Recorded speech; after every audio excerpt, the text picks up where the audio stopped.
Почитувани пријатели, ви посакувам Божи благослов.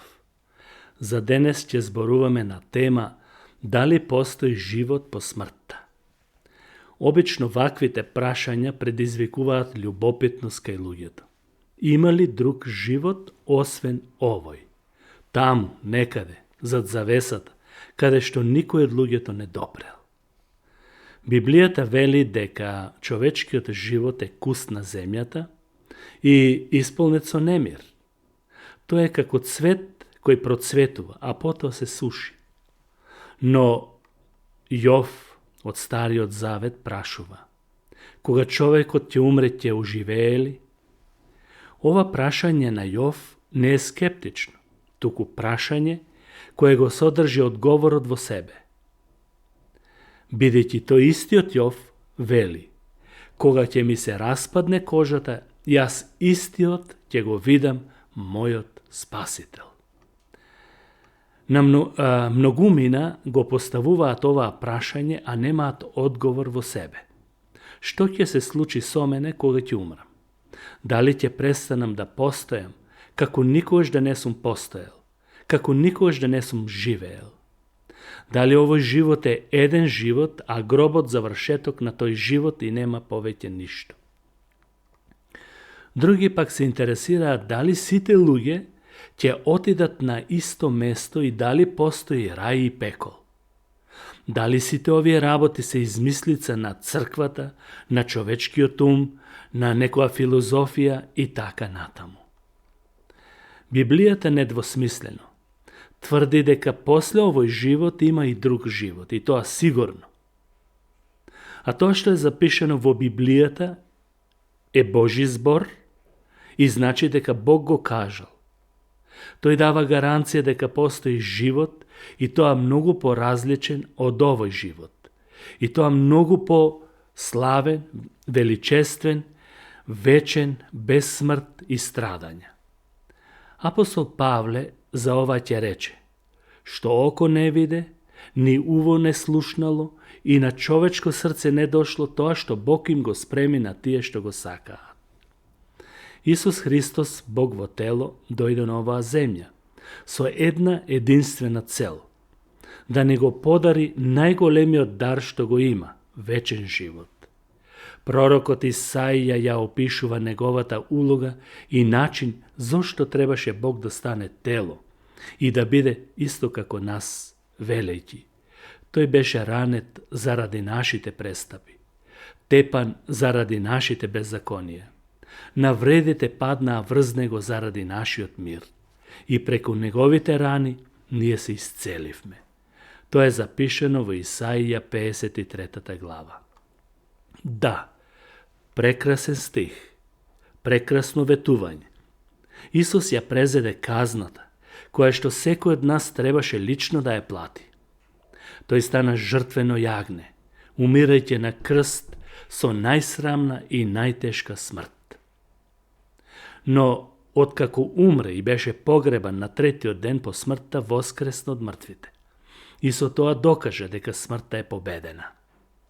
Откако воскресна, веднаш не се вознесе, остана уште 40 дена на земјата.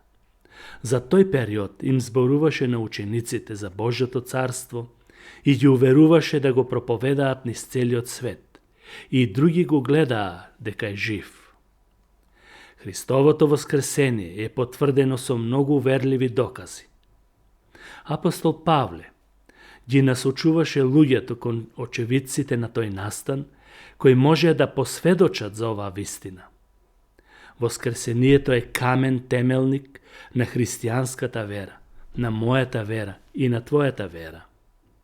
Имајќи го предвид тој несоборлив настан, потврден од многу очевидци, и ние во денешно време можеме да им веруваме на сите извештаи дадени во Библијата и да го очекуваме и нашето воскресение после овој живот. Се разбира, ако веруваме во Исус Христос дека умре за нашите гревови. Павле имаше проблем со некои верници во Коринт, кога им зборуваше за воскресението, бидејќи беа скептични кон неговите изјави. Тој им рече: Ако се проповеда за Христос дека воскресна од мртвите, како тогаш некој меѓу вас зборуваат дека нема воскресение од мртвите? Ако нема воскресение, тогаш и Христос не воскреснал. Но ете, Христос е првенец или прв од големата жетва и сите оние кои ќе воскреснат по смртта. Физичката смрт дојде или влезе преку еден човек, Адам, од кого сите ние потекнуваме и се размноживме. Човечкиот род потекнува од Адам и Ева, без разлика дали некој се христијани или не, сите ние сме од нив. Но со вера во Исус Христос, секој човек може да биде или да стане син Божи, посинет, и да стане дел од Божјото семејство. Како што Бог го воскресна Христос од мртвите, така и ние, односно нашето тело, ќе воскресне во последниот ден кога Исус ќе дојде да ја земе во слава неговата црква, Божиот народ. Но, важно е да се знае дека, иеко сите ќе воскреснат, сепак сите нема да отидат во небото или во рајот. Секој човек треба да донесе лична одлука каде ќе ја помине вечноста. Павле во Евреите 9 глава 27 стих вели дека сите ќе умреме физички, а потоа доаѓа суд. Тие што се оправдани и откупени со Христовата крв, ќе го наследат вечниот живот. А тие што не веруваат и што се скептични, ќе примат вечна казна или пекол. Таквите ќе бидат далеко од Божјата присутност и ќе ја чувствуваат агонијата на промашениот живот.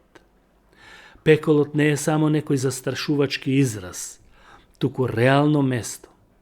Тоа е место на Божјиот гнев. Тие што не сакаат да ја вкусат Божјата благодат, ќе се соочат со емоционално и ментално, па дури и физичко измачување, каде што свесно ќе страдат и ќе го чувствуваат срамот и жалењето за она што го пропуштиле на земјата. И треба уште нешто да се нагласи за пеколот, бидејќи мнозина мислат дека тоа не е реално место, туку само некаков израз, кој што Исус имал нешто друго да каже кога зборувал за измачување на неспасените души. Сепак, според Библијата, тоа е длабока бездна и провалија, каде што се издига вечен пламен. Маките ќе бидат непрекинати и без можност за одишка и одмор. Тамо ќе има плач и чкрипење со заби, што укажува на интензивно жалење и стресна состојба. Тоа е место каде што црвот не умира и огнот не изгаснува. И што сега?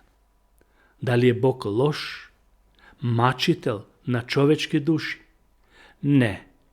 Библијата открива дека Бог е љубов. Бог е љубов, кој не сака никој да загине. Во пророкот Езекијел во Стариот Завет е запишано: мене не ми е мила смртта на безбожникот, туку да се врати од својот безбожнички пат и да се покае па да живее. Тоа е запишено во Езекијел 33 глава. Но Бог никого не го тера со сила да се покае и да се покори на неговиот збор.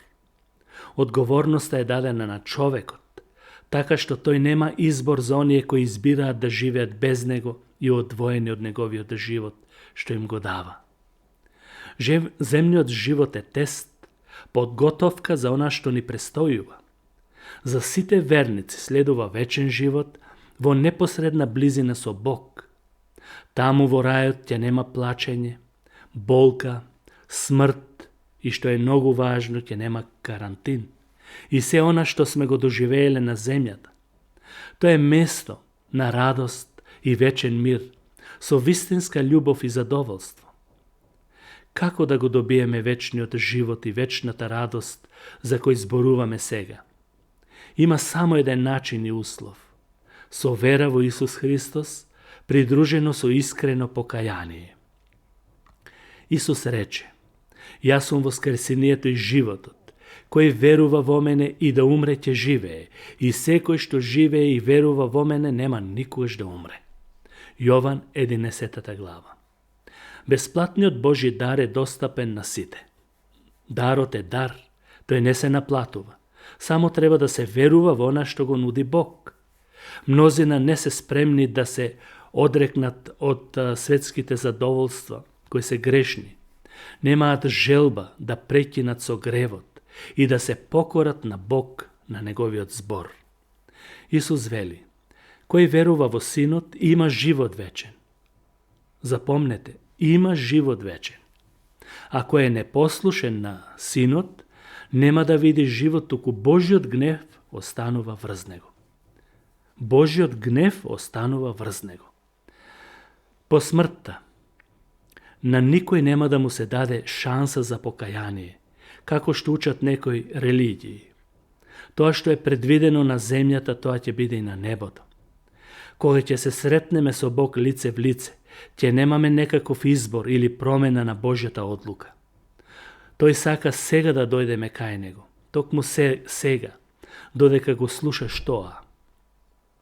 Неговата љубов зрачи од сите страни. Крстот е местото каде што тој умре од љубов за тебе и за мене и за сите нас. Ако го прифатиме Исус и неговата смрт како плата за нашите гревови и нашиот бунт против Бог, тој ни гарантира не само исполнет и радосен живот на земјата, туку и вечен живот по смртта во неговата присутност. Може би во овој миг не знаеш како да му пристапиш на Бог или си збунет, не знаеш како да се покаеш. Ете една молитва која може да ти биде модел, за да му се обратиш на Бог, иако самата молитва не е спасение, но води кон тоа, ако му се обратиш со вера и покаяние во молитва. Помоли се вака, од прилика. Господе, знам дека сгрешив против Тебе и заслужувам смрт, казна. Но Ти благодарам што ја слушнав добрата вест, дека Ти ја зеде мојата казна врз себе и со вера во Тебе може да ми биде простено. Јас се каам за се што сум сгрешил против Тебе и се надевам во Твоето вечно спасение. Ти благодарам за Твоето простување и прекрасната милост на Твојот неискажлив дар, вечен живот. Амин. Дали ќе преземеш нешто пред да биде доцна?